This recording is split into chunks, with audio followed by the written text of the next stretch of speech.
Yo, Shortbox Nation, this is Botter, and I'm here to tell you right now that con season starts early this year with the return of Northeast Florida's premier anime, comic book, and sci-fi event, Collective Con. That's right, Northeast Florida's largest pop culture convention returns for its 10th year on March 8th through the 10th at the Prime Osborne Center in Jacksonville, Florida. 10 years of Collective Con, they're pulling all the stops out to make sure this is a can't-miss event. And the guest list they got going, don't even get me started on the guest list. I mean, they've got A-list celebrity guests and voice actors from some of your favorite movies, anime, and video games like Elijah Wood and Sean Ashton, Ray Park, Trisha Helfer, Ross Marquand, Max Middleman, and Bo-Katan herself will be there, Katie Sackhoff. Tell me what other convention is giving you the opportunity to meet Frodo and Sam from Lord of the Rings, Darth Maul, and One Punch Man all under the same roof. Only at Collective Con. And if you're looking to get some of your favorite comics signed, or if you want to get an original sketch from some of the best comic artists in the world, well, you're in luck, because there'll be plenty of comic and creator guests there, like DC comic artist extraordinaire Clay Mann, Harvey Award-nominated illustrator John Taylor Christopher, Marvel and DC cover artist Chris Stevens, and acclaimed Star Wars author Timothy Zahn. They'll all be at Collective Con this year. And if you're looking to bring the family, or if you want to make a weekend out of it, you're in luck, because there'll be so much going on at Collective Con that weekend in the form of vendors, fan panels, video game tournaments, cosplay contests, after parties, and a bunch of fan events. You can purchase single and 3-day weekend passes now using the link in this episode's show notes, or by going to collectivecon.com to book your tickets and hotel. Buy your tickets now, and I'll see you at Collective Con, March 8th through the 10th. Now let's start the show. Son, kids your age think they're invincible, and it holds them back, makes them careless. The thing is, you're different. You actually are invincible. Ladies and gentlemen, I present to you the Shortbox Podcast, Season 6.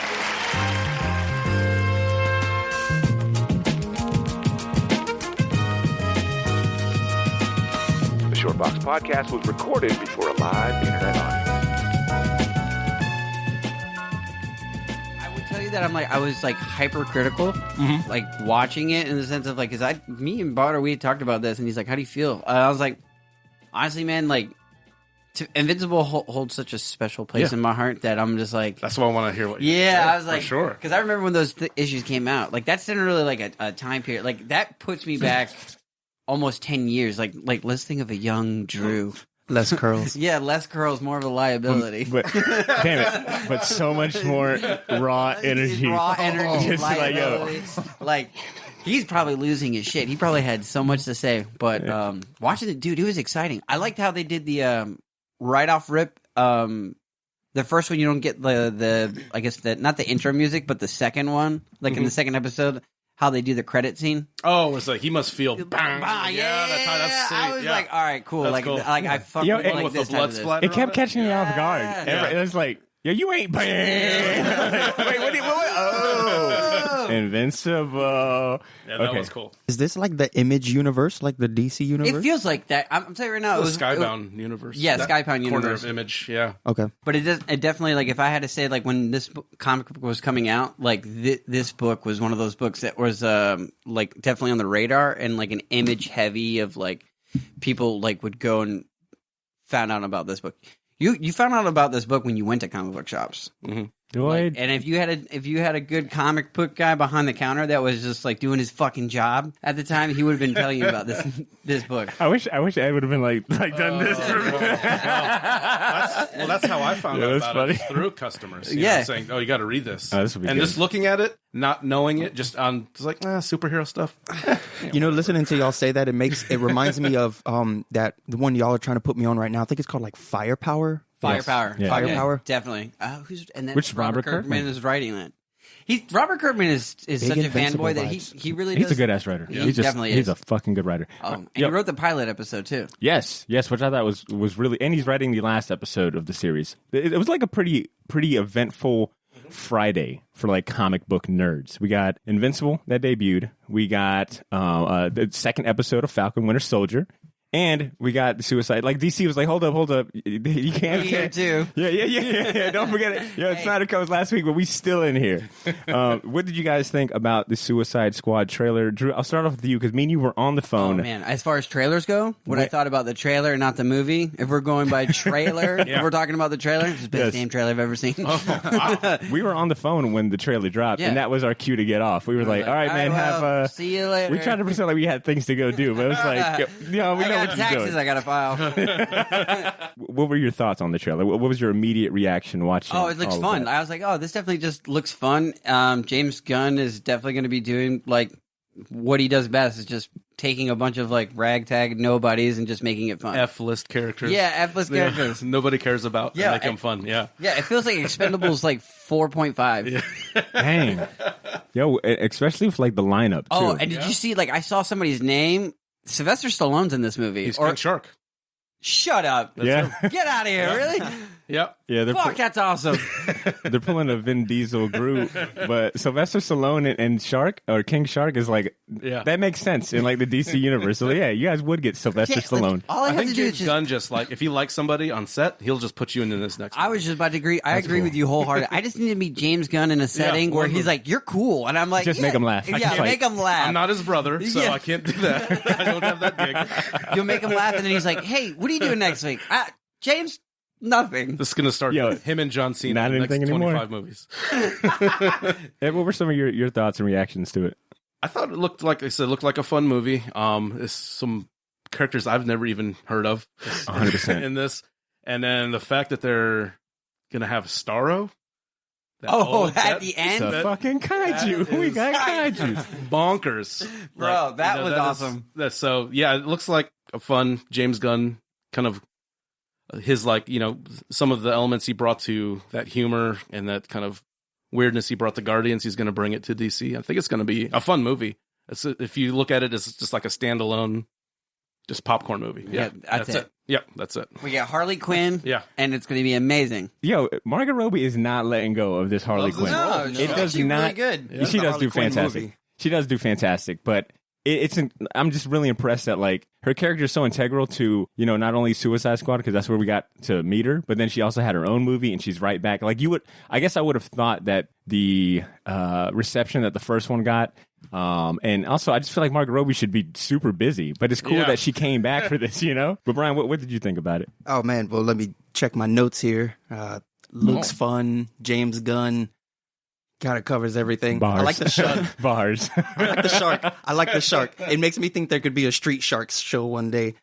Oh man, a live action Street Shark show. Live action Street Sharks. Yeah, I had to dig deep for that one. Yeah, but no, I thought that Harley Quinn stole the show. You know, it looks like the Harley Quinn movie, and I'm ready for it. Like I was saying outside, I feel like in that first one, you know, that first trailer for the first one, it looked like they had a serious story they want to tell. It was like, no, this is, you know, it's going to be dark. This is, you know, dealing with mercenaries and government, like secret ops agencies, which, you know, did not resonate with me at all. But this trailer for the second became one like Ghostbusters. And like, what is this? Dude, whatever happened to that movie?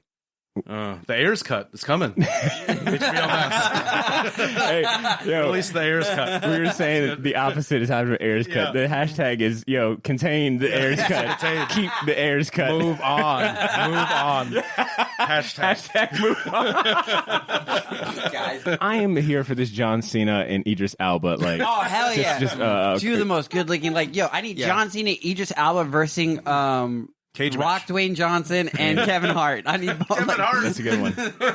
Like, what movie can we get with those four? I did read an Easter egg that John Ostrander, the writer for the original like Suicide Squad comic series, he's the scientist in it. So that's kind of cool that they're paying respect to like one of the OG writers that helped, you know, get that book. Another success. like James Gunn buddy, Michael Rooker. He's like been in probably in most movies. Every single one of his movies. Slither, like everything. Yo, a friendship with James Gunn equals a lifelong Hollywood career. At least 5 movies. Wait, are you saying that a friendship with James Gunn is signing like a 5-year movie deal? It's like, I'm gonna be in 5 movies. He's still bringing in Lloyd Kaufman to do cameos from when he worked for Troma back in the day. That is the old guy cameo. I'm sorry, you're alone on that one, Ed. I don't know. All you guys, Let's say though, he would have had he would have had Lloyd Kaufman. He would have had a voice over. He would have had a voice for it and everything. They'll know. I feel like you threw that ball at me, and I just watched it go down. Yeah, you look to your left. It's like it's a Patreon exclusive, and you're like, I'll get it. It's a Patreon exclusive. They'll know. A few people will know. Yeah, I'm kudos to James Gunn and Blake, the whole Suicide text me as soon as you Squad. get this. Yeah. He doesn't forget his friends. Not at all. Not at all. Kudos, man. It looks like it's gonna be a lot of fun, and I'm excited. Like it was a lot of positive reception on various channels and social media. Yeah, I know Butter's trying to be all positive, but what'd you hate about it? I can't really hate. I was like, there's nothing to hate. That trailer was like straight. It's not Marvel. I mean, not Marvel. One strike against. Yeah, exactly. So already a 4-star at the most. I'm sorry, guys. I think we are good and warmed up and ready to go ahead and kick this show off. So, Shortbox Nation, nice to have you back. This is episode 318. New friends and first timers, welcome to the show. We're happy to have you. My name is Botter Milligan. I'll be your host for this episode. And this is probably old news for a lot of you, but for the new people joining us here today, here at the Shortbox, we specialize in a few things. It's talking about comic books. It's recommending worthwhile entertainment, and occasionally we interview the best creators in comics. And since this year has been, it's been chock full of great comic book content. From comic book themed television and movies, we've definitely done our due diligence to dedicate episodes to shows like WandaVision and movies like The Snyder Cut. We've got episodes for both of those properties that we've done here in the last couple weeks. And as of this episode, we'll be able to add animated shows to that list because last week, comic fans around the world were treated to the debut of the new Invincible TV series on Amazon Prime. It's based on the comic series of the same name. It follows Mark Grayson, the son of Omni-Man, the most powerful superhero on the planet. He ends up inheriting his father's incredible powers, and he begins his own superhero journey. And today we'll be looking at the first 3 episodes that came out last week. But before I get into that, I got a whole crew here with me in the Shortbox studio today, so let me go to introduce them. Starting with everyone's favorite Shortbox liability. Dang! Wow. Your words, not mine. Your words, not mine. Very true, very true. And one of the OG founders of this show, Mr. Andrew Torres, is here with us. Cheers and chairs. And of course, everyone's favorite art-making robot is among the panel today. That would be Mr. Edmund Danzart, aka Edbot 5000. Doesn't know my name. He tried to. Mr. Andrew Torres. Wait, I just did that one. You got it. You got me. So look, and last but not least, we invited a friend. We're doing it again. Andrew. And last but not least, we invited a friend of the show and our favorite newcomer to the world of comics, Brian Brumleve, is joining us today as well. What up, Brian? Humble guest. Thank you so much. Why did you bow? You're too kind. You're like, Oh, sorry. Must bow again. Well, look, gents, I'm stating the obvious, but, the Invincible TV series, it's based on that long-running comic series of the same name that was originally created by Robert Kirkman, a.k.a. long-running. Can you say successfully running? Can you put some respect on my bad. it? Yeah, I didn't. Put some respect Okay, on you're it. right. You're right. The TV series is based on the successful, There you go. long-running comic series of the same name. It was created by Robert Kirkman, a.k.a. the guy that brought you Walking Dead, and a whole slew of other really good comic books as well. But alongside Cory Walker and Ryan Ottley, they created the Invincible comic book series. It was published through Skybound and Image. It was a series that ran for, 15 years and 144 issues. Can anyone amongst us today say that they've read the entire series or was a fan since day one? I'm raising my hand right now. If Andrew had 2 other hands, he'd be raising that too. Are you also bowing? Yeah, you have to. Yeah, every time. Yeah. Did you buy issue 1? Do you remember buying issue 1 in 2003? I came Fraud! Liar! No, I came on like issues, like I want to say 7. Like 7 were like, and then after that I would go back. This is when eBay first started, and I got my hands on like a couple of those issues. Nice. So I can't say that I got it at number 1, but like I close came in like issue 7. Yeah, let's be real. I think the series really starts picking up like around like when Ryan Ottley comes on. I think the series really starts picking up, and that's no disrespect to Cory Walker. I think that's just like by issue 7, 8, it really found its groove. Would you agree? Yeah, I would.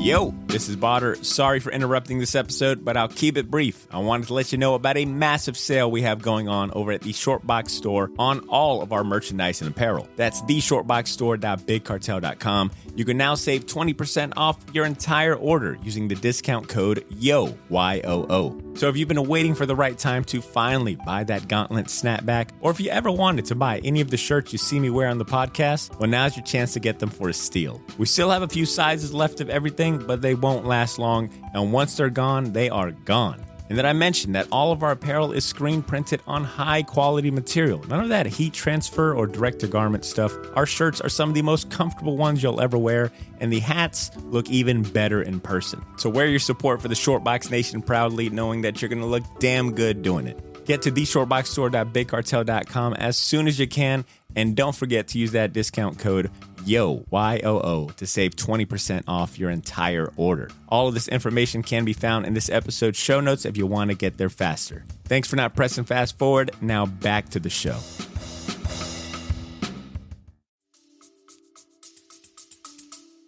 Say that issue 15 for me, that's when that like really started. Like, I mean, there was a lot of stuff happening, but when issue 15 happened and they started, I'm like, okay, this is kind of the story we're gonna go. That's when it started ramping up for me, because then they were like, oh, all right, because I mean, they were already doing like crazy shit in the first 10 issues, but then after that, it's like, oh, okay, I guess this is gonna be a long standing one, because he's like, with series like that, you don't know how long they're gonna go. Yeah, for sure. You don't see too many like new independent creator books, I think, go past 12, 15. I mean, there's probably a good handful nowadays that might, but 30 is like that sweet number. If you go past 30, I mean, it's kind of like, and okay. He's done 2 series. Walking Dead was how many? Yeah. 150 Yeah, or more? Robert Kirkman is one of these, like, when he gets into a book, he's in it for a good long bit. You're right. Which I respect. Like, I like the fact that he has like a very He's a like, long form writer. Yeah, long format. Well, look, but before we start talking about the Invincible TV series, let me go and give a spoiler warning to everyone listening. If you haven't watched the first 3 episodes, like I said, they're available on Amazon Prime. You might want to pause and come back to this episode. We aren't going anywhere, I promise. But we will be talking about plot points and other aspects of the show. That might spoil it for you. So go ahead and watch the first 3 episodes. And if you don't care about spoilers, then continue on, right? But you have been warned before we go any further. And while we're at it, let's go ahead and give some recognition, man, to the people who help us keep the lights on. Starting with the comic shop and a proud sponsor of this show, Gotham City Limit. It's Jacksonville's premier place for comics, toys, collectibles, and more. If you live in the area or you ever find yourself passing through Jack's, stop by the shop. It's on Southside Boulevard, and tell them the Shortbox sent you. Lastly, we want to go ahead and spotlight the best patrons a podcast could ask for, and that's our Patreon subscribers. We could not maintain and grow the show without their help, so if you like what we're doing and you want to support our content and be counted among the Shortbox elite, the best of the best, consider joining our Patreon community. You can visit patreon.com/theshortbox or click the link in the show notes. Keep it easy on yourself. So let's go and give it up one more time for our sponsor and patrons and go ahead and get started talking about Invincible, the animated TV series. Brian, how about, man, you kick us off, man. I was curious about, you got an opening statement to go ahead and kick us off with the conversation, like 1 or 2 sentences about your overall feelings and thoughts. Yeah, so I took an interesting approach. You gave me the book. I think it's like 12 or 13 issues, and I chose to watch the show first, just so that I would have a different perspective. You were like, fuck the source material. It's okay. Yeah. That's how I did Jurassic Park. I did Jurassic Park, or I didn't do Jurassic Park. That's weird. I watched Jurassic Park and then read it 20 years later. But, But yeah, no, definitely, to put it short, I thought the show was excellent. I thought, differently from the comic, the show chose violence from episode 1. And, it was just... Understatement. They just chose 110 miles per hour. Anytime that they chose action, it was great. I thought the show was a big success. And so if I got to put it short, that's it. Did you have any like expectations going in? And I kind of blame me and Drew for maybe setting some expectations, because we've been hyping it up so much ever since that you've been getting into comics. I think Invincible has been a series that we've been wanting to push on you, but it almost was like every time I wanted to bring it up, Drew was like, "No, he's not ready. He's not ready yet. Let him get his feet wet. Let him understand the world of comics." But did you have any expectations about the show or maybe the property in the series? I wouldn't say that I had too many expectations. All right, so I would say that like right away I was just blown away by like the ripoffs, the DC ripoffs. I'm like, okay, that all was crazy to me, but I didn't expect anything from the show. I just wanted it to be a good ride.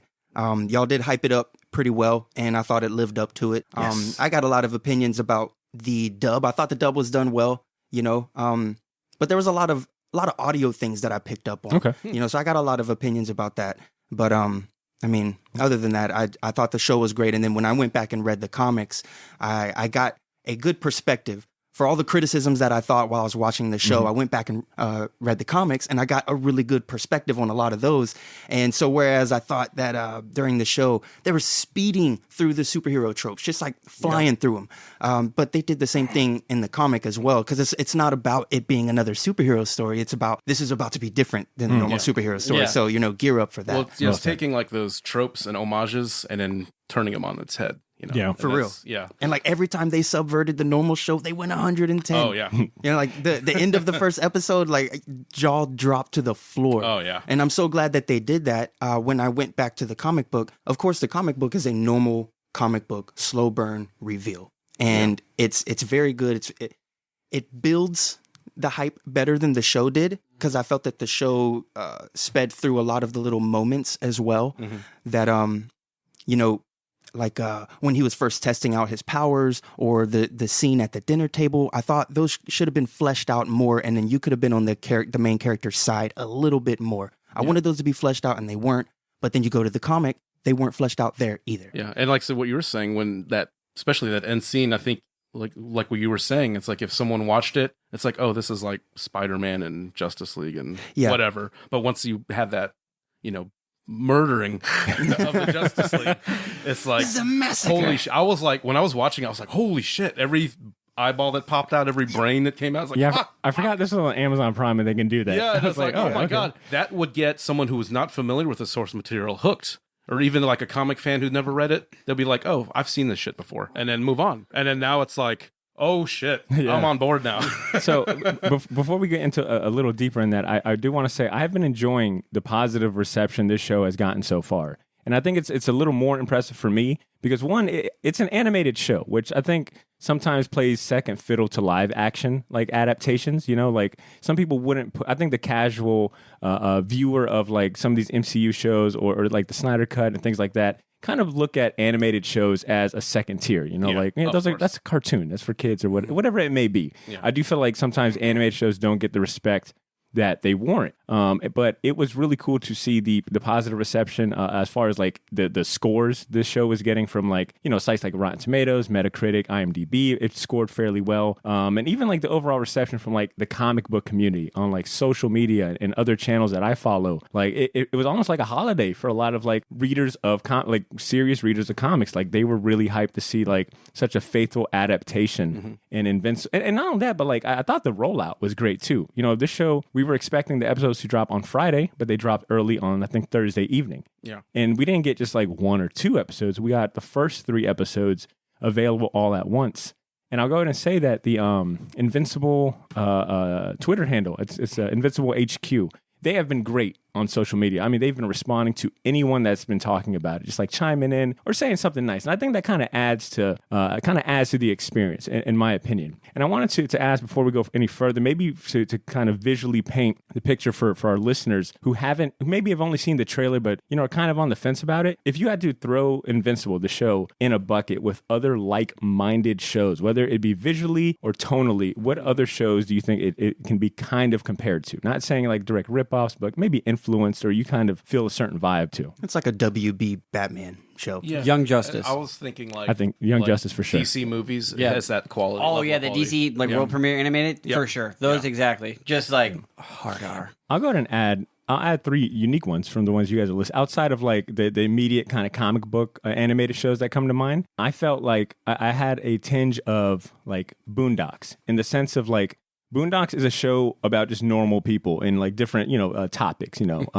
but there is no superheroes, aliens, and things that show up. I felt like Invincible, like the high school scenes, and even like the opening scene in episode 1 where it's the 2 guards talking, something about it felt very Boondocks to me, where it was like kind of slice of life. So I think in that the slice of life aspect of Invincible reminds me of Boondocks, where it's like, oh, this is just, you know. So who's Uncle Ruckus? No, but you're right. When they used lingo here and there, it fit well. Yes. Yeah. It- Okay. it wasn't out of yeah. place. Yeah, the thing with the guard too was I was at first Fucking I was like, John what is Hamm? this? John, and then I was like, what does this have to do with anything? But then you kind of see the parallels between Mark's relationship with his dad and what's going to come up. Like when he goes in England, when he's talking about the Queen, it's like, don't let that little old lady fool you. That's like, she comes from a long line of tyrants, and then it goes to Omni-Man. I'm like, oh. Yeah, that is a great parallel. I won't lie, I did not pay it nearly as much. To this day, knowing so much about good. like foreshadowing and all that stuff. But that's only because I'm familiar with what's going to happen. I want to see how they do it, I'll go ahead and quickly just say, I think this show also kind of reminds me of Venture Brothers as well, as far as like some of the animation style. And as far as like action level and gore level, Boys. I mean, it's kind of easy to like compare it to Boys because Boys is also on Amazon Prime. So I felt like, whatever leash that they had or lack of leash that Boys had, they passed it along to Amazon Prime. We go there. Yeah, go there. We go there. That's a great tagline. With the smile, we go there. Yeah, that's good. That's but good. the smile's bleeding out the mouth. Let's go ahead and dive into some of like our favorite highlights from the first 3 episodes. So think like big moments, maybe specific scenes or character moments that resonated with you guys. Ed, you want to kick us off? What were some of the highlights? Oh man, the main one for me was that him killing the Guardians of the Globe. Omni-Man. Yeah, Omni-Man killing them like in episode 1. Titled, Why Did He Do That? Yeah, it's like, and I was not expecting, when if you read the comic, that happens, but it's presented differently. And the fact that they went to that Invincible level of violence with like eyeballs and brains and guts and, people's heads getting torn off. And it's like, holy shit. When the blur dude was punching and his wrists were broken, we were talking about that. Dude, and when he goes from fist to just basically limp just wrist. that is such a scene because you're like, damn, that's crazy. And then the fact that they like, you got to see them, and even though it was only one episode, you got to see them in action. You got to see the Guardians of the Globe action. Where I don't think in the comic, and Drew, no, they don't. You don't see anything. You see them get murked. They show up to die. They show up to die. Like, who are these guys? Don't worry about those guys. Aquarius is my favorite Aquaman rip off. He's just sitting there bored. Yeah. But the thing is, like, he's sitting there bored alone in his kingdom, but you see his wife at the funeral, his fish wife or somebody, or his fish daughter. Like, where were they at? It was like he's sitting all alone. I definitely think in episode 1 that was the scene everyone was talking about. On Twitter the same night it dropped. Oh, dude. I didn't think that they would go there as far as the level of gore. But they were just. But the thing is, like, I get why they do it is just to kind of get you. Okay, now I'm in. Yeah, for sure. Because before, sometimes murder is the best shock factor. Yeah, and it was like because before you could write it off if it was just Mark and his, oh, I'm sad, I don't have my superpowers yet, and I'm, that whole thing. Well, you could write it off after the first episode, but the fact that they had that violence at the end, you're. Like for me at least, and I think for casual fans or fans who are not familiar with it, but are familiar with those tropes of superheroes. That's the hook. That's the hook. I will say as shocking and as crazy as that end scene in episode 1 was, I think it does overshadow how much of some character growth we got in that first episode. Because I did enjoy like the moments with Mark hanging with his dad. I thought like his dad training him how to fly. I thought he described the act of flying really well. And seeing like Mark be frustrated by not, kind of getting it at first, like going through the robbery test run, like earning his name, I thought was really cool. Like those were like small moments that like that build that add some like detail to the characters and the relationships. And I think J.K. Simmons is. He does a really good job of like the inflections he uses when he's talking because you can kind of see, and especially if you know the series, you see, there's some evil behind those eyes. Yeah, like when he at the funeral, he's like, who's going to defend us? It's going to be people like me and other heroes along the way. Like he has that slight little thing, and when he punches Mark, like knocks the shit out of him. Oh man, I was telling him about that. That's a moment right there. Yeah, and then the mom was like, "Are you telling me what to do?" And he's like. Yeah, calm down, dude. He is so intense. Yeah, after because he's struggling. Yeah. I like the fact that that's the moment when Mark's dad is struggling this entire time because he loves Earth. Yeah, like listen, spoiler. He's definitely conflicted because when he hits him, that's one of the moments I told Botter. Like for big moments, besides him getting his powers, that was probably one of the biggest moments. Yeah, because they never did that in the comic book. Yeah, he hit him. So hard. Like, Dad, what did it be? And the comic, he just raises his fist. Spot on. In the comic, he just raises his fist. Okay, that's next panel, he's gone. That's what I'm saying. Hits him with heart because he's like, "Hey man, listen, this is that fucking real life." He's like nobody's gonna get hit like this all the time, bitch. I was like, oh my god, and you can kind of tell him like he's when he hit him. For 2 reasons. To show him, and I think he was like really pissed off that his son got powers. Because now he's got to do what he was sent to Earth to do. To do. Yeah. That's what I'm saying. And He's that was got like an It obstacle. reminded him about it, right? 'Cause, like he technically had like forgot about it. He had put it to the side, yeah, and he yeah. was working on this. So this just reminded him. yeah, of this there's is like his another- hobby that he got way It was too like, deep. oh. Yeah. I was like, oh, Like way too deep in this hobby. like I shouldn't have had no kids. Damn it. Ah, man. And it's so, and I think it works even if you didn't read the comic, because after episode 1, I felt like J.K. Simmons does such a good job of playing such a tense Omni-Man. Like if you read the comics and you know that he was sent to Earth to like take it over, like it only enhances like how tense he is and like how like how closed off and like how quick his tone goes from like, hey, I'm really cool dad. And what is you know? it? They do like a 20-year. Is that the rule with them? Is it 20 years and then they take over or something? Or it's like a Trojan horse?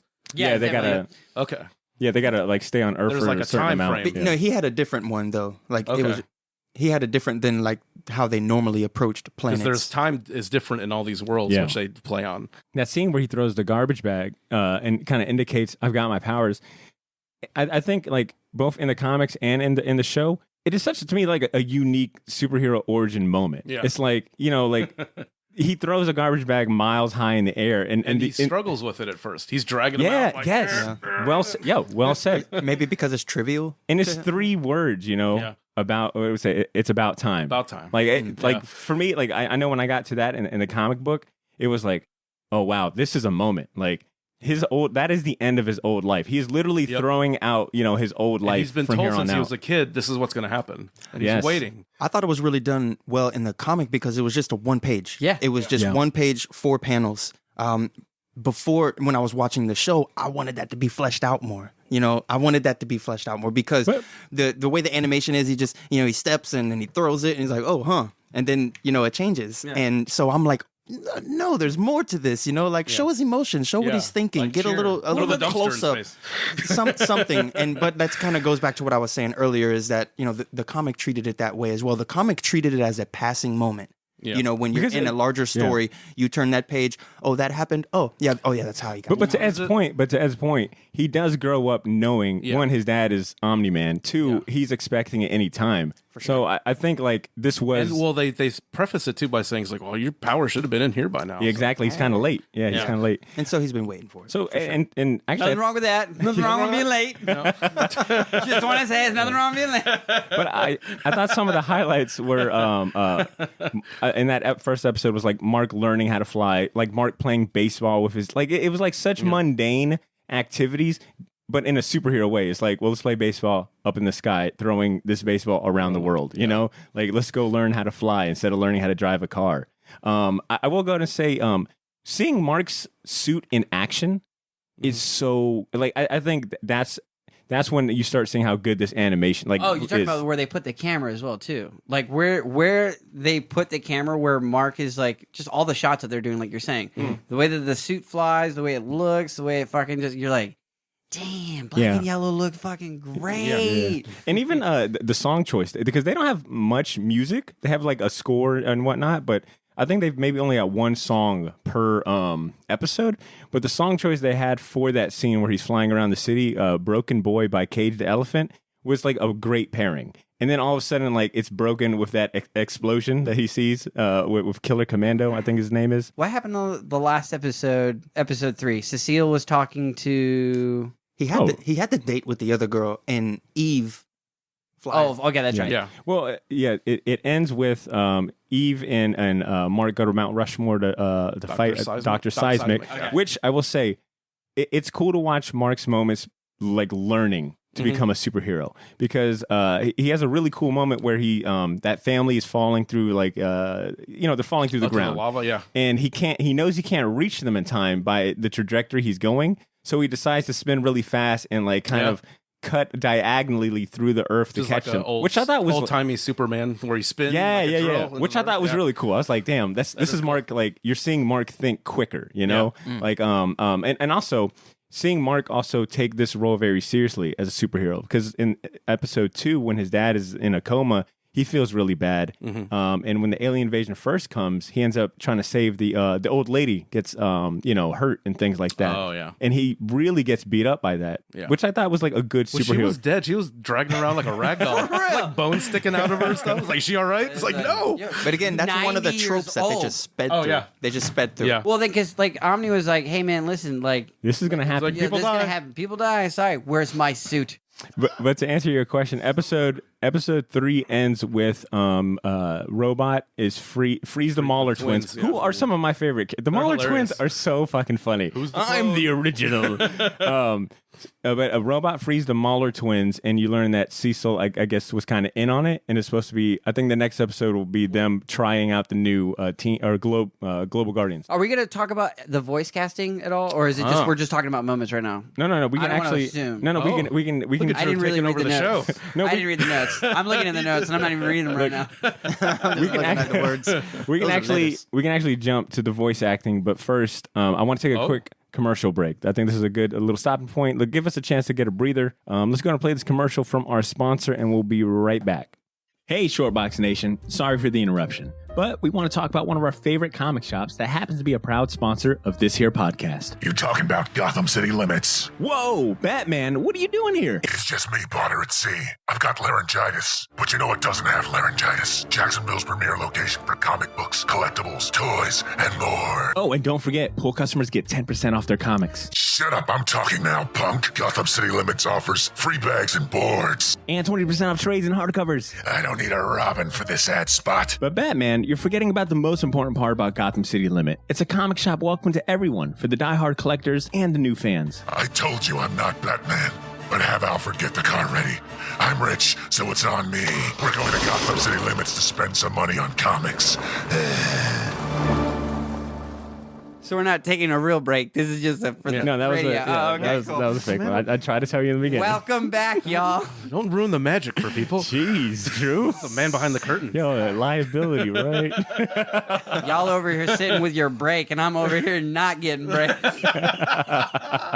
She's about to go on strike. All right, look. So this show is stacked with voice actors. You've got actors that have been in tons of other live action stuff. You've also got like some OG animated like show voice actors, and I'm thinking like Kevin Michael Richardson, Mark Hamill, of course. Yeah.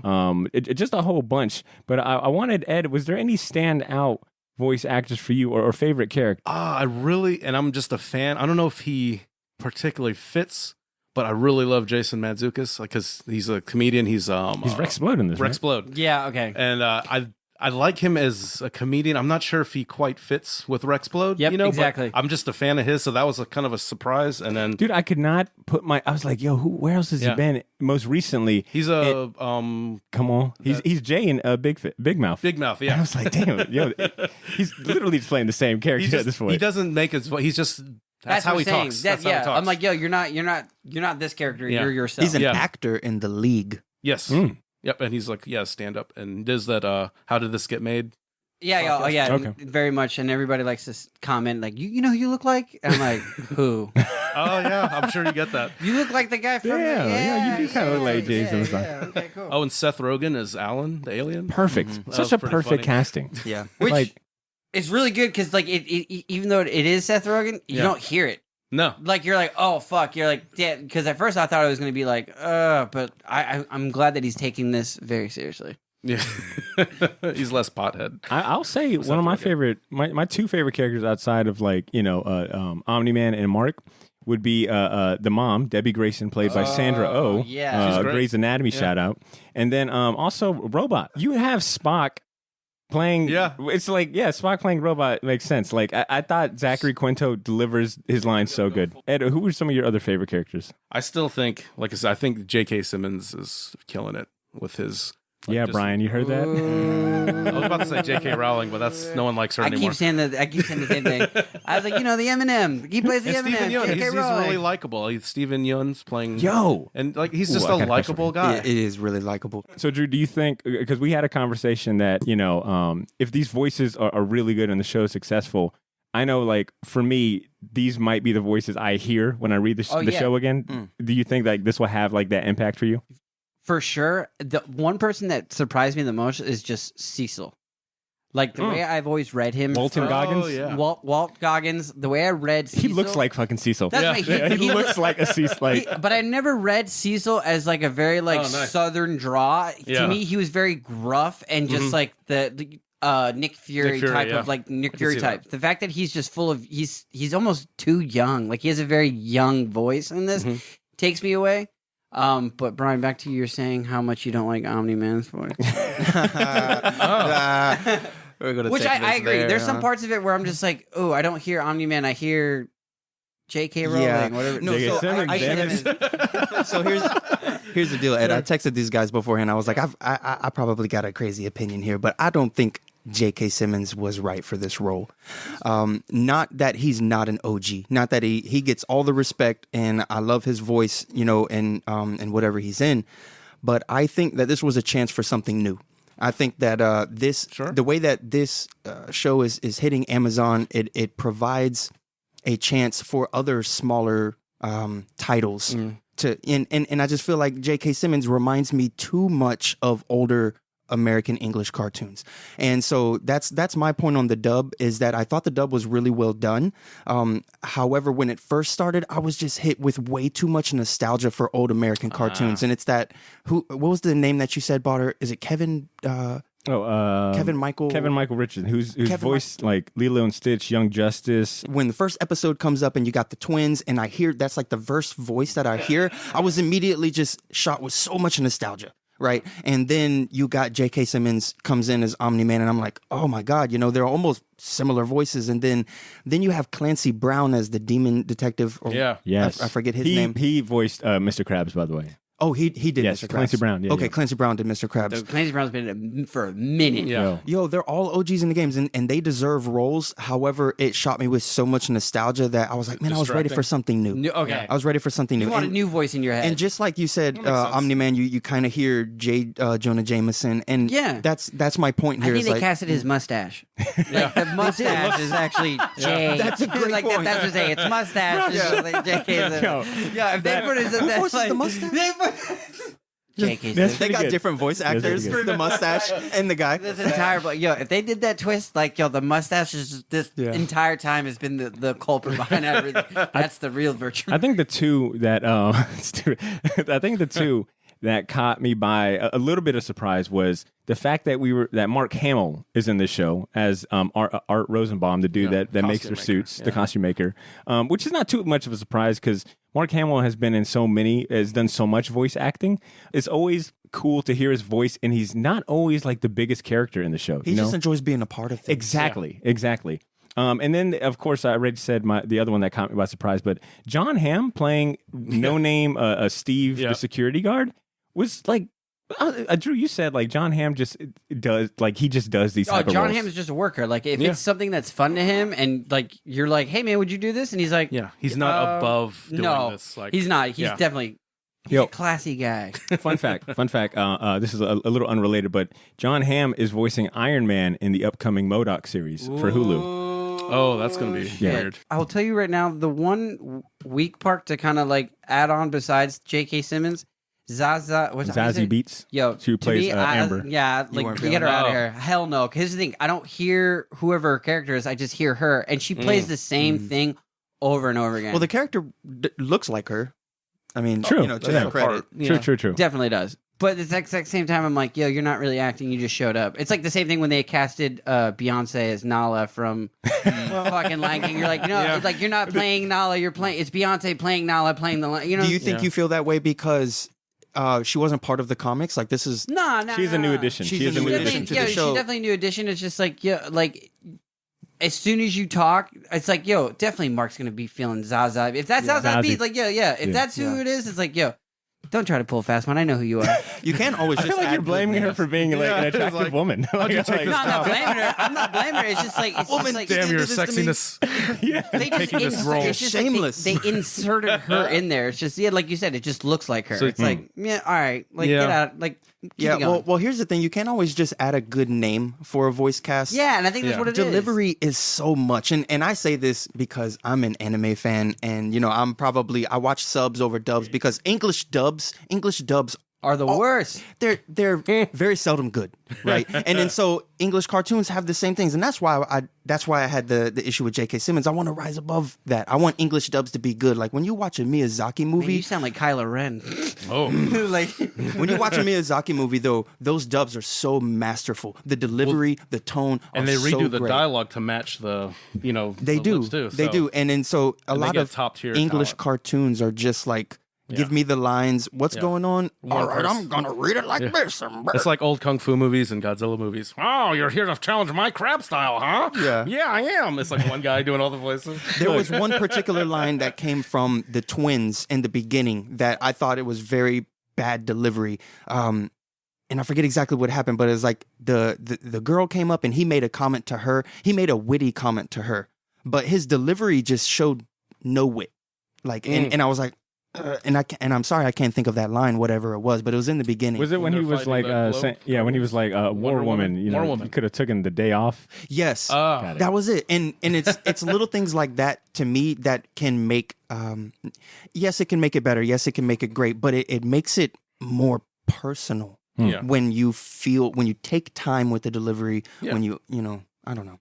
I will go ahead and say and Stanley Firm that I am not here for this J.K. Simmons. Like, I'm not gonna say hate, but I thought J.K. Simmons does what he does best, and he was like very authoritative and also intense. Yeah. I think the only critique I had, and you know what, I don't want to gloss over this, but Steven Yeun, playing Mark Grayson, like, really like a good blend of like.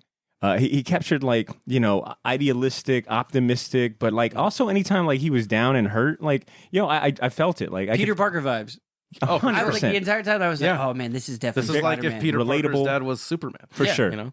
and So his parents were still alive. yeah. Ooh. So I definitely want to highlight the three leading actors in this: Sandra Oh, J.K. Simmons, and Steven Yeun. For me, I think making such a believable family dynamic. Like anytime that they're all on screen together, whether it be just Mark's mom and Omni-Man together, like having that parent talk, That sexual like tension. Yeah, like it's believable. It's like, wow, this is like a family. One another part is just like when he's coming back from Doc Seismic and trying to get back up to Azazi.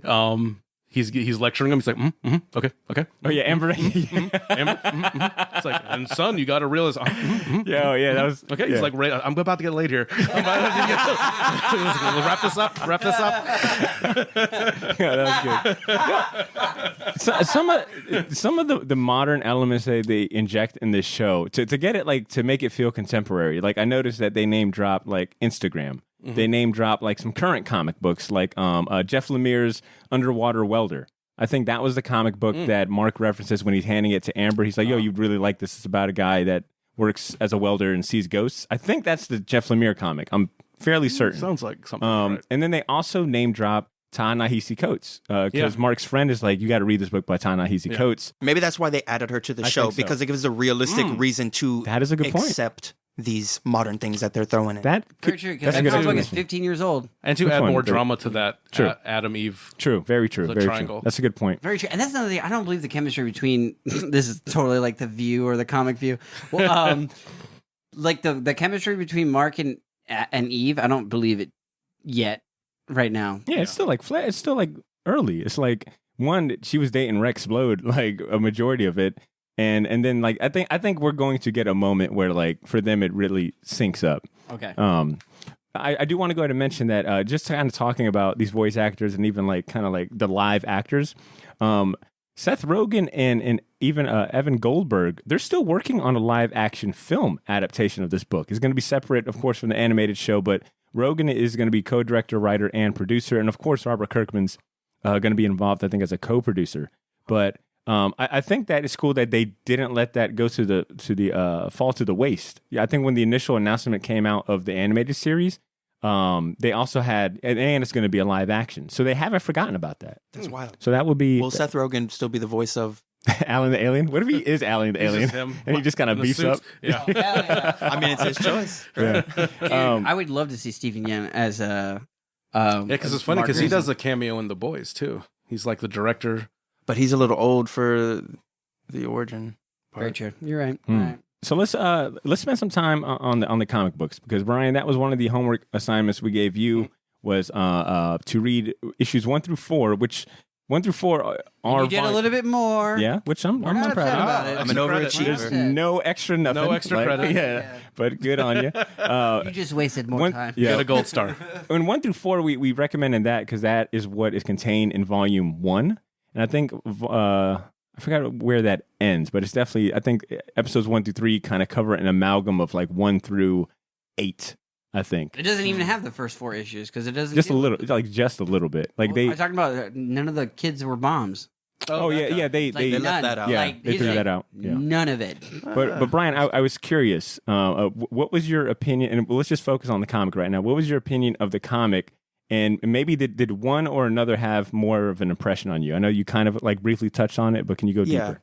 No, I'm going to end up with the opinion that the show is great. The show is what I want right now. The comic was really good, and it picked up as it went on. Like the first issue was good, and the second issue was good, but it didn't get really good, I think, until maybe 7 or 8. And then Drew, you said it doesn't really get good till 15. I didn't even get to reach that part, but I do think that the pacing was more proper for the story in the comic, and I don't know. What did you think about the art? So you talked about some of the story. What about the artwork wise? The art felt basic. I mean, not basic in terms of like this is not. I don't mean that derogatory, but just like I think kind of like Drew mentioned earlier, it was just like very sequential. It's very like, beautiful. Here's what happens next. Here's what happens next. Like this, I mean, everything is super clear. They're not trying to do anything too crazy. They're just presenting you a story, and then it's like around in the later issues they realize they got something there and they start turning it up. That's when they ramp it up. We had a conversation earlier. I did not I didn't see the switch in art, to be honest. Now, if I go back, you can point it out to me and I'll notice it, I'm sure. You know what it is? I think, just, and I think this happens a lot when a new artist comes into like a creator-owned book. Yeah, they tend to try to mimic the original artist. So I think Ryan Otley, who comes in, I think at issue 8, he starts really flexing his style or coming into his own like a little bit down the line. I think those first few, he's still like staying a little bit closer to Corey Walker's style. Yeah. But was it enough? Like, do you think that you'll also continue the comic book? I did not know that the comic book was 144 issues. Like I was wondering as I'm reading that big book you gave me, like, is this all it is? It's just a 13 issue, self-contained story. So I would like to read the comic, but man, I enjoy the shows because it's much more for my senses, right? Cool. Okay. And so I want to see what the show can do and how far they take it, and then I'll eventually compare that to That's a good look. The comic. I did notice like some of the key differences, and like I said, I only reread issues 1 through 4. So Brian, if there's others that happen through 5 through 13, feel free to chime in. But I know that like I had said, I think these first 3 episodes are an amalgam of like the first 8 issues. So like Mark getting his powers, Omni-Man killing the Global Guardians, and then Mark joining the teen team. That's what the first 4 are kind of about. But these first 3 episodes kind of cross over all 8 issues. Like I know that in the first 4 issues, Mark meets the teen team differently. Like he meets the teen team when he stops the Mauler twins. But in the cartoon series, he meets the teen teams fighting the Flaxons, which he fights with his dad in the comic books. Amber, like we said, played by voiced by Zazie Beetz, is a new character that they brought in, I think, to compete with like the love story of Eve. They omit out the teacher bombing plot, which, that's like Mark and Eve's first mission together or mystery together. And then, but they do decide to keep, I think, some important like moments and scenes from the comic book, like Mark throwing out, the garbage, getting his powers, Mark playing baseball with his dad, but also like Mark stopping the bank robbery. And he keeps that same first suit, with the bandana and stuff. Was there any other big like key differences or maybe similarities that you noticed? No, I'll say that they actually did such a good job of staying so faithful to the comic when they did a scene, but they chose to put the scenes in different order. So I really like what Amazon's doing here because I think it's going to be more successful as a show the way that they're injecting a couple of things. Like when Omni-Man goes to the alien universe, they didn't expand on that in the He comic just talks book. about it. He just has this big word bubble, right? Yeah, he just comes back. Yeah, There was that, and That's he exposition. came back inside, and like you had a see beard. by the door frame, you see just a little bit of that long beard. Yeah. But in the show, they show him go into the dimension, Dude. and Wrecking it. That was so with that red tent, and he's holding up that giant crater, like basically like get me the fuck home right now. I want to say that's if that's the second episode, that's the second episode's version of the last scene of episode 1. Yeah, the last scene of episode 1 when killing. Omni-Man kills everybody. That's the intensity of when he's in the other dimension. You know, so every episode has a little bit of that intensity. If they stayed how the comic reveals things on that slow reveal, those episodes wouldn't have that intensity. Yeah. So I do like what Amazon is injecting into it. The changes that they're making so far are working. But I don't think that it takes anything away from the comic. Fair enough. You know, right now they're If anything, it'll get people to read it. I Yo, think. for sure. they're complementing each other very well. And I right think now. releasing these first three episodes make a good arc. Like, you know, in the comic books, we think like volume 1 has 1 through 4. That's a good arc. I felt like them dropping these first 3 episodes was smart because it feels like a complete arc. Because you get like I said, Mark's power, the death of these heroes. You got a mystery now, and then you're also watching Mark try to come up his own as a superhero. And these episodes these first 3 are good enough to hook you and set up the story. And to your point, that was something I was telling Drew, because Drew had an interesting comment before we started watching, because you had mentioned like you had watched the first 10, 15 minutes. You were kind of like, I'll come back to it. It seems like it's going to follow the comic pretty well. And then I had hit you up later like, yo, it's almost like they took the biggest beats and then they rearranged everything in the middle. So it's like, all right, well, you know, we'll keep this beat and this beat the same, but everything between here and there is going to be a little different, like as far as pacing. Did you notice that? Yes, for sure. 110%. When I was watching, I was like, damn, I need to take my foot out of my mouth.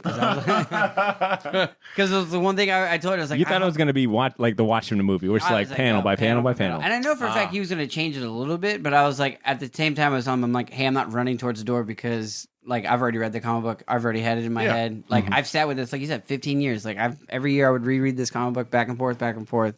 So to answer your question, yes.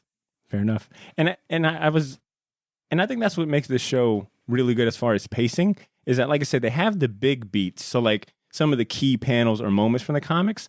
But what's the interesting part for me as someone who's read the whole series is how they flesh out those moments in between panels. And I think most like really good comic book themed shows or even movies, that's what they like do really best. Is like let us show you how we would get here from the comic book, like those moments in between that we can't show you in the comic books, because then it'd be 100-page, whatever it may be. And you guys made me think of how challenging it is to actually get guys like you interested in this show.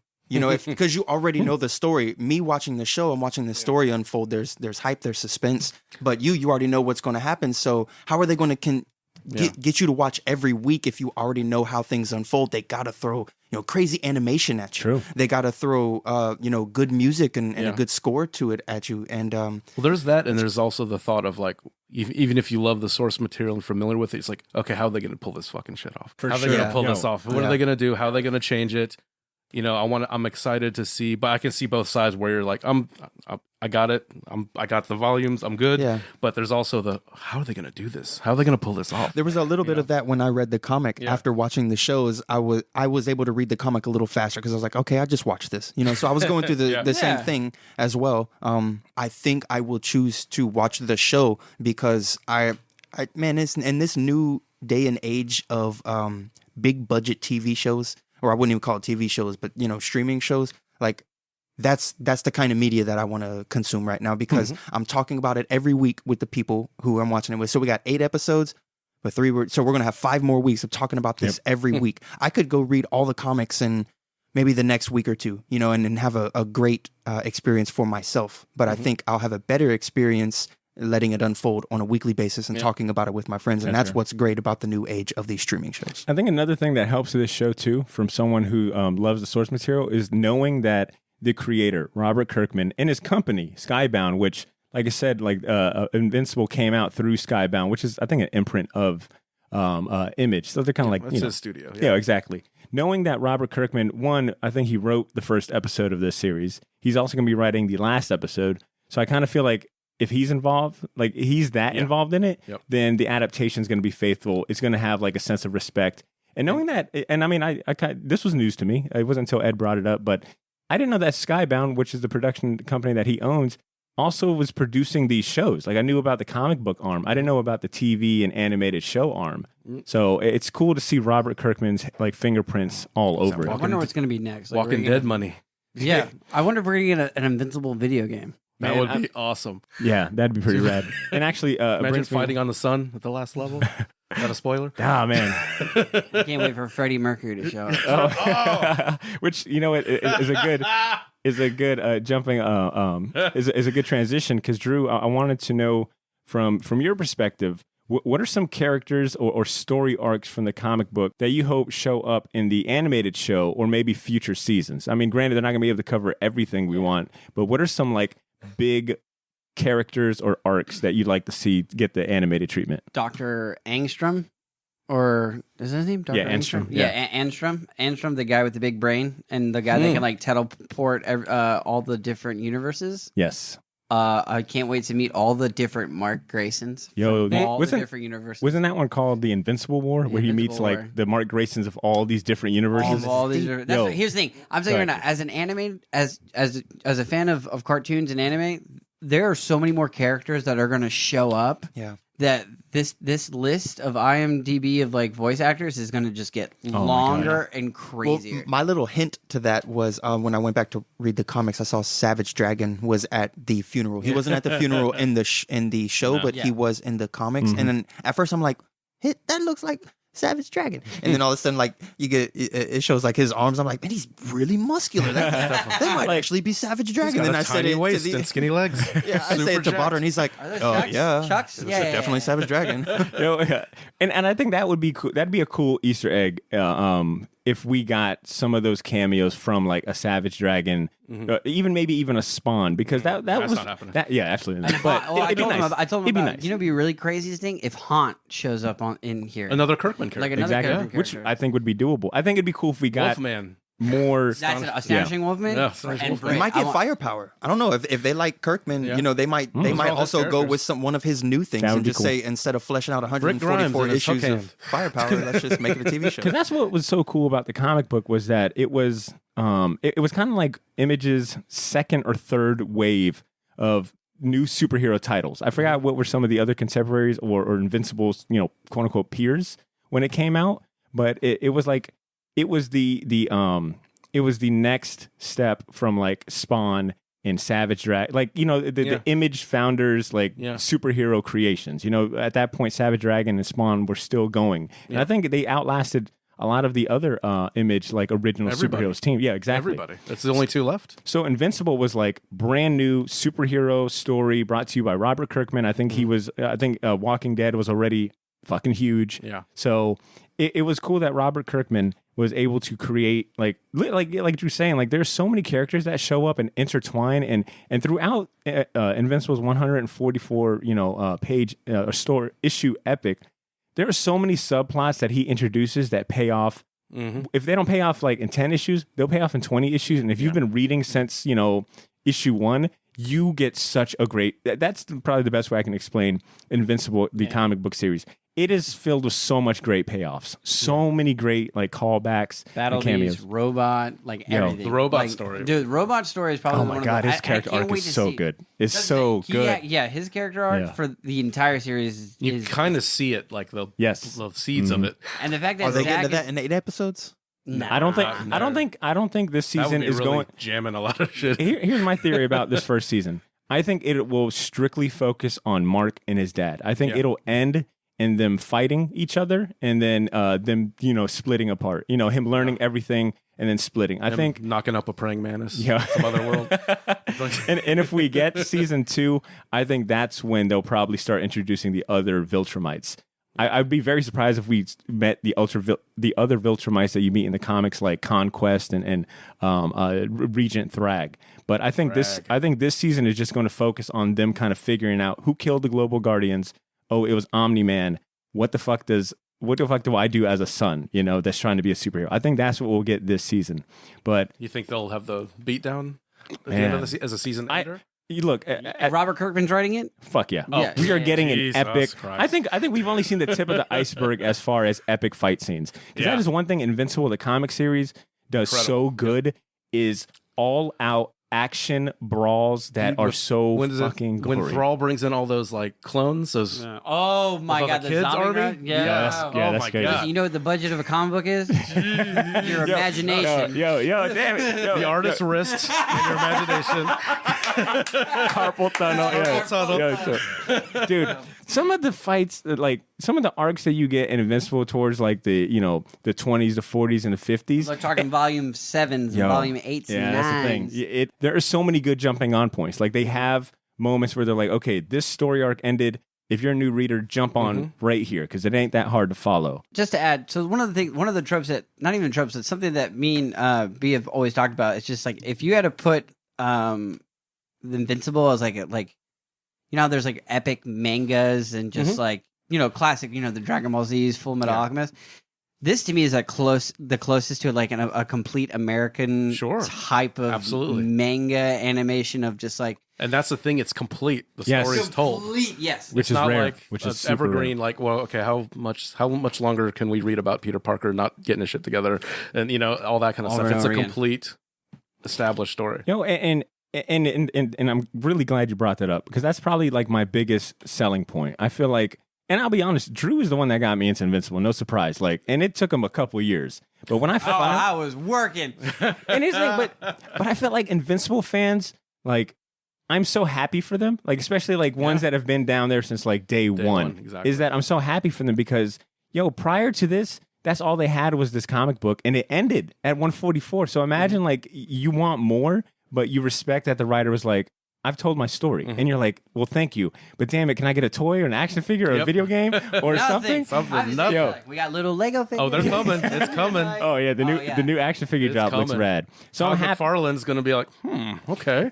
But it's but I feel like, and Drew backed me up, I feel like they've never been bitter because in 144 issues, Invincible was able, like, you literally watch this kid grow up from age of 17. Yep. He loses people. He has his own family.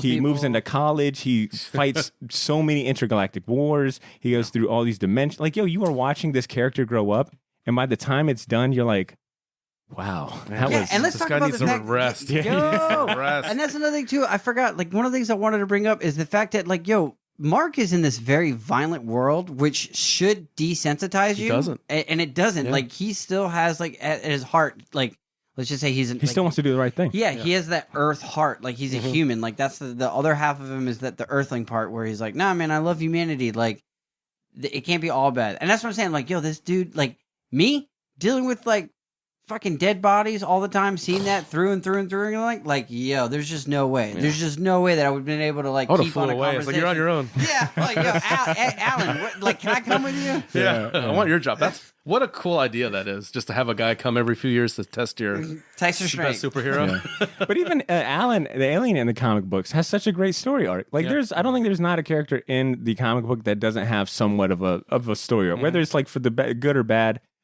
Whether like you end up like liking them or not, they have a story arc. Because we know where Rex Splod's gonna go. We know where, and I'm excited for his because I hope at some point, like right now, they're doing a good job of making him like unlikable, super unlikable, unlikable. I think one of my favorite. I think my favorite episode out of all three of these was maybe episode 3, only because it was so cool to see like Monster Girl. Oh my god! Beat the dog shit out of him. I mean, took teeth out. I was like, this, and Jesus, and attacked his manhood. Not before she attacked his manhood, and then beat his manhood out of him. Like, oh my god, tell him his dick is small and beating the shit out of him. But I loved episode 3 to watch the tryouts because that's one of my favorite things about Invincible, and I'm glad that they're leaning into that with the show. Is they're showcasing all these unique character designs. And I'm always I think that's why I like Astro City so much because I love kind of catching the homages to other superheroes and how they make it their own. Yep. Yeah, you're like that meme where it's like Leonardo DiCaprio and he's like, look. Yeah.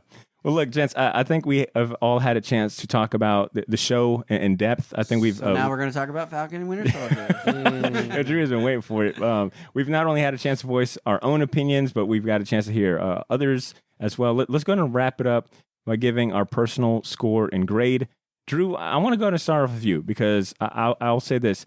I would have been committing a capital sin against our friendship if I didn't have you involved with this show, with this episode.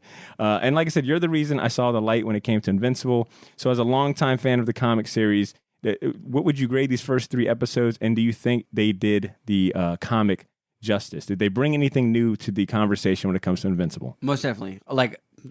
Yes, they basically brought everything that I love about it and more. I got to watch a show and got to experience new feelings, new storyline. You get surprised. I'm like, they did that here? Yeah, that's what I'm saying. So that's the other thing too. I told Butter my reservations was I'm not really rushing to watch the show because it's not going to surprise me. But first 3 episodes definitely surprised me, and I'm here for it. I was just damn, this is so fucking cool, and I want to see where they're going to go.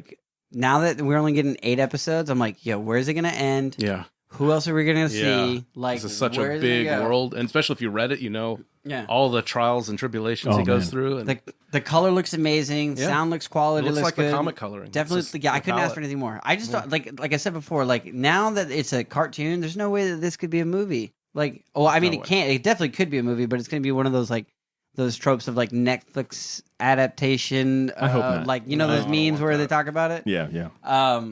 But I don't think it was. I think they'll definitely try to make it serious. But no, it was phenomenal. This is really good. It's really fun. Not a kid-friendly show. But no, cousins or nephews go in the other room. yeah, I'm saying, do you feel like this is a relationship show? Would you show this to a loved one? No, I feel like Blythe would have been like, "What the fuck are you watching?" Yeah, in episode 1, I think that would have been like, "Huh? This is what you watch? This is what you watch?" If that fight scene wasn't there, would she like it? You think? I think so. I think there's enough slice of life and an actual good character arc between the characters off fighting screen, But the action, I think, would have just tell her that's a Disney princess right there.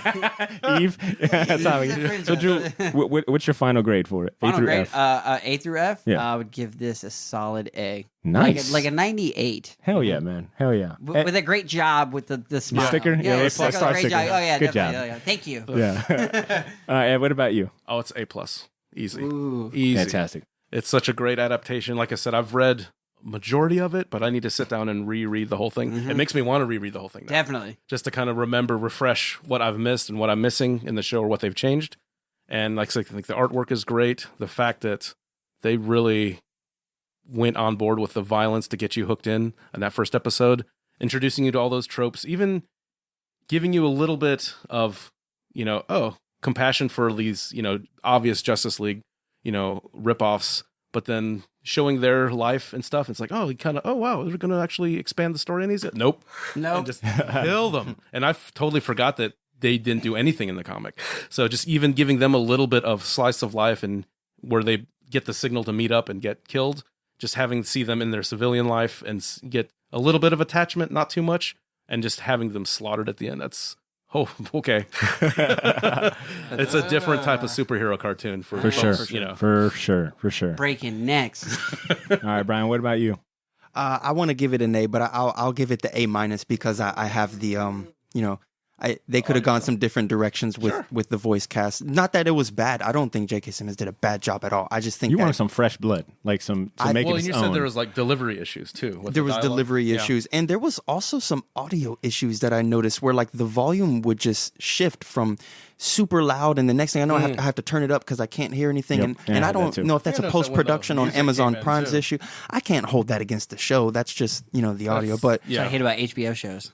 It's tough. Because it can take you out. It can take you out of the zone that you're in. Oh yeah. I'm saying, when you say what to anything, that'll take you out of anything. Like what? What did they say? But no, you know what? Other than that, it was an amazing show. It's such an exciting thing to get into and see where it goes from here. I have a very small list of shows that I keep up with every week. I was glad to add this to the show. I was looking forward to definitely or to add this to the list. So that's where I'm at. I'm hyped. I'm looking forward to the rest of it. Well said. Going forward with the shows, like, how do you guys think you're going to consume the show? Would this be like your Friday night activity? Like, is this going to be your Saturday morning cartoon? I got 2 shows on Friday to watch. All right, let's I was about to say this will be right after Falcon Winter Soldier. Yo, but how do you? So that's how you do Falcon, Winter Soldier, then Invincible. I'm watching. I'm watching this weekly. I'm definitely keeping up with this. I might do Invincible first. Invincible first. Invincible first. Here's the thing, because we got some the really palette good shoes ready. right there. Because Falcon and Winter Soldier should be getting better. Like, not that it's bad, but like it's going to start whipping up some. Oh Yeah. fuck yeah, some ass whipping. Yeah, serving up looks. I mean, yeah. Between these 2 shows, we got like, if you wanted to make Friday kind of like your day to catch, that's 2 hours worth of like awesome and content. if you want, throw Mighty Ducks in there. If you want. Look, I'll go ahead. I'm not, but if you want to, I'll go ahead and give this that A-B+ like range. It's got a lot of heart. It is visually appealing. The voice acting is super fun. I think just from a cameo standpoint of like, is that? No, that's not. Damn, who else I felt like I kept saying, who else they got on this? And the best part about Amazon Prime is if you pause it, it'll show you, hey, here's who's in this scene. So I kept doing that a lot. that's how I found Clancy Brown. Yeah. I was like, Yeah. who is like, oh, I think it pays homage to the comic book without being bogged down by it, while still offering like enough unique differences. I think my only personal dings are that, and they're both minor, but worth noting. I think it doesn't. It kind of misses I kind of miss the humor that the comic book has. The comic book has this like kind of weird deadpan humor that.